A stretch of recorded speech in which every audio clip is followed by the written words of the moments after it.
نہیں آئی۔ میرے بھائیو، اگر قرآن سمجھنا چاہتے ہیں تو میرے نبی صلی اللہ علیہ وسلم کی سنت کے تابع رہ کے قرآن سیکھنا ہوگا۔ عقلی گھوڑے دوڑا کر قرآن سمجھ نہیں آتا ہے، پھر ایسی ٹھوکریں لگتی ہیں جیسے آج لوگوں کو لگی ہیں، سمجھا گیا؟ طرح طرح کے فرقے پھر جنم لیتے ہیں۔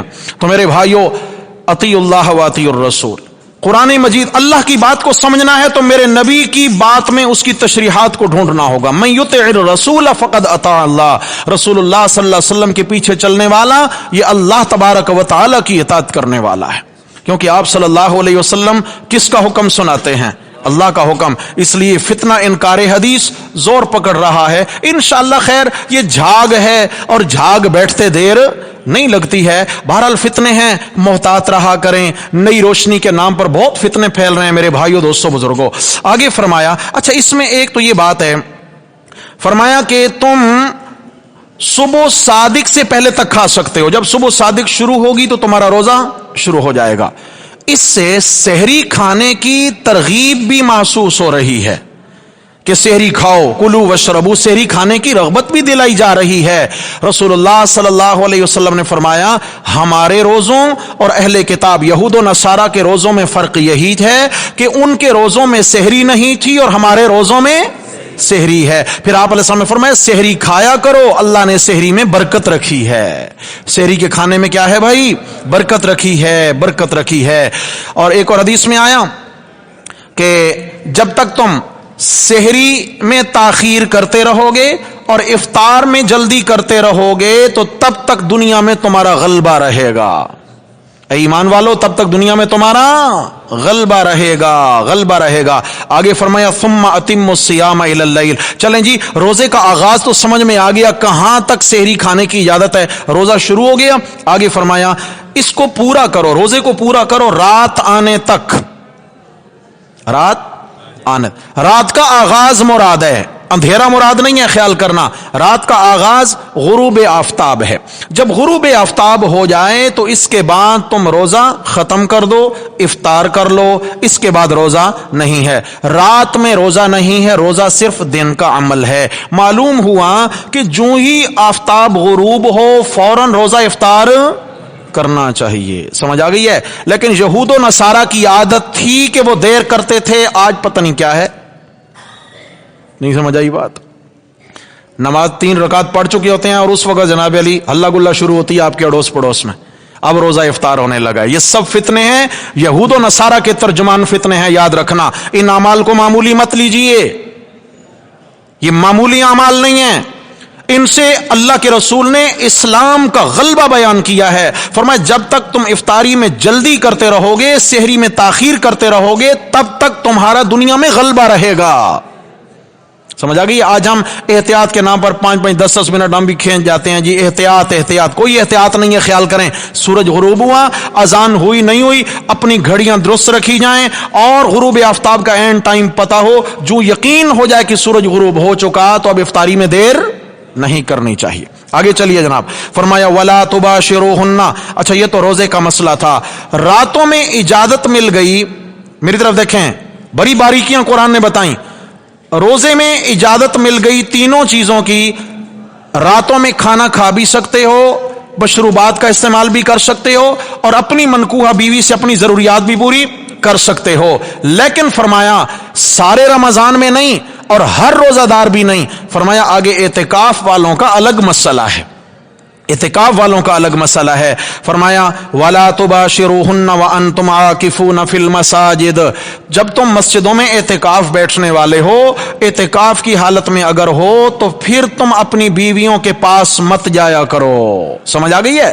راتوں میں کھا پی سکتے ہو اعتکاف کی حالت میں بھی، لیکن تم اپنی بیویوں سے ضروریات پوری نہیں کر سکتے ہو۔ اعتکاف کا یہاں مسئلہ آیا، اللہ اکبر۔ اعتکاف کے حوالے سے بات آئی تو اعتکاف کے لیے عند الاحناف سنت مؤکدہ ہے، یہ چونکہ سنت اعتکاف ہے رمضان کے آخری عشرے میں جو یہ 10 راتیں ہوتی ہیں تو ان میں کیا ہے، سنت مؤکدہ اعتکاف ہے۔ اعتکاف ایسی مسجد میں کیا جائے جس میں 5 وقت نماز با جماعت ہوتی ہو۔